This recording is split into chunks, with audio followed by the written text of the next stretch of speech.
Selamat pagi Bapak Ibu dan teman-teman semua. Sebelumnya terimalah salam kasih dan dhamma. Sukihatu, Namo Buddhaya.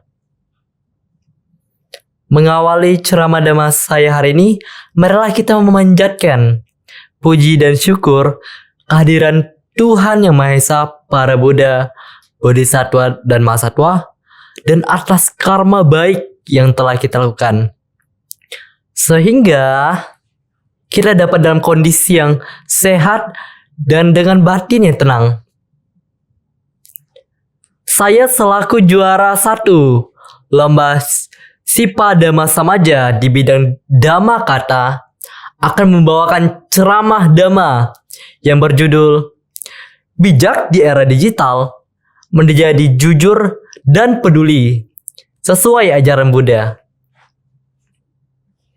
Nah, teman-teman semua, pada era digital ini, teknologi itu sudah sangat berkembang. Era yang semakin canggih membawa banyak perubahan. Teknologi dapat membantu kita, baik ketika bekerja, belajar, maupun mencari informasi. Namun, di balik semua kemudahan tersebut, terselip berbagai tantangan pada era digital ini. Mulai dari penyebaran berita hoaks, cyberbullying, maupun kecanduan media sosial. Media yang seharusnya membantu kita untuk mendekatkan yang jauh, malah menjauhkan yang dekat. Berdasarkan penelitian dari Universitas Padjadjaran, menunjukkan 51,4% remaja di Indonesia tengah mengalami kecanduan media sosial pada tingkat ringan dan 48,6% lainnya berada pada tingkat kecanduan yang berat. Ini menunjukkan seberapa berbahayanya media sosial. Jika hal ini tidak segera diatasi, ini dapat merusak moral generasi kita. Lalu pertanyaannya, bagaimana ajaran Buddha dapat menjadi pedoman bagi kita? Nah, teman-teman semua, perlu diketahui, kejujuran itu ibaratkan pondasi. Pondasi rumah, jika pondasinya kokoh, rumahnya juga akan kokoh. Begitu pula dengan kejujuran. Kejujuran adalah pondasi bagi orang lain, agar mereka dapat percaya kepada kita. Berdasarkan data dari Kominfo, menunjukkan bahwa 77,7% orang di Indonesia pernah menerima yang namanya berita hoaks. Dan sebagian besar berasal dari media sosial.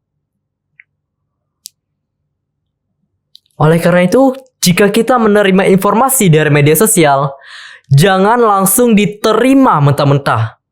Dipastikan dulu kebenarnya, apakah benar atau salah. Atau dalam agama Buddha, lebih dikenal dengan istilah ehi passiko. Datang, lihat, dan buktikan.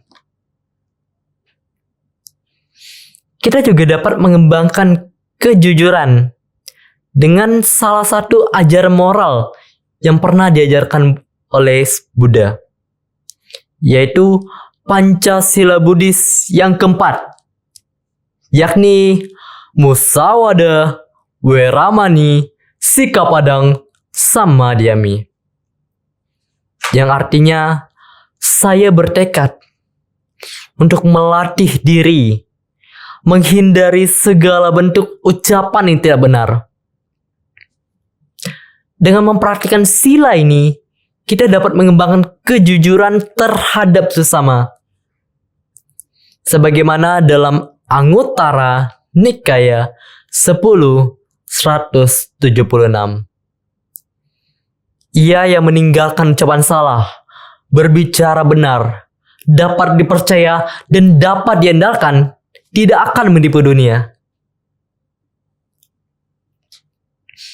tidak kalah penting dengan kejujuran, yakni kepedulian. Orang yang peduli itu ibaratkan pelangi yang datang setelah hujan. Ia datang untuk memberikan cahaya di tengah kesulitan. Namun, di balik teknologi yang semakin berkembang, semakin canggih, orang-orang kerap kali sudah bersikap tidak peduli terhadap semua yang ada di sekitar mereka. Mereka hanya peduli terhadap diri mereka masing-masing, hanya pada gadget mereka masing-masing, HP mereka masing-masing, gawai mereka masing-masing. Mereka tidak peduli apapun yang terjadi di sekitar mereka. Tentunya ini adalah hal yang perlu kita atasi. Oleh karena itu, saya mengajak teman-teman semua, mari kita gunakan media sosial dengan cara yang lebih positif. Bisa dengan membantu menggalang dana untuk orang yang tengah kesulitan, membantu memotivasi orang lain oleh kata-kata di media sosial, ataupun menyebarkan dhamma ajaran Buddha ke media sosial. Kita juga dapat mengembangkan kepedulian dengan salah satu ajaran Buddha, yakni 4 sifat luhur Brahma Wihara. Brahma Wihara berisikan 4 sikap luhur, mulai dari metta, karuna, mudita, dan upeka. Metta yang berarti cinta kasih yang universal. Karuna berarti kita mengasihi mereka yang tengah kesulitan.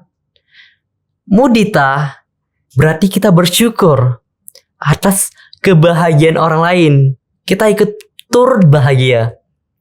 Dan UPK artinya kita menjaga hati kita agar tetap tenang dan damai. Dengan mengembangkan Brahma Wihara ini, kita dapat menjadi cahaya bagi orang lain. Melaksanakan Brahma Wihara, kita juga dapat mengembangkan yang namanya dana. Dalam berdana, itu tidak peduli apapun besar materinya. Kita bisa berdana tenaga, berdana materi, berdana tenaga, waktu, maupun berdana dhamma. Bahkan, hal yang sekecil dan semurah berdana senyuman. Secerca senyuman pun bisa disebut sebagai sebuah dana. Karena berdana, selama kita melakukannya dengan hati yang baik dan ikhlas, itu dapat menjadi suatu tabungan karma baik bagi kita.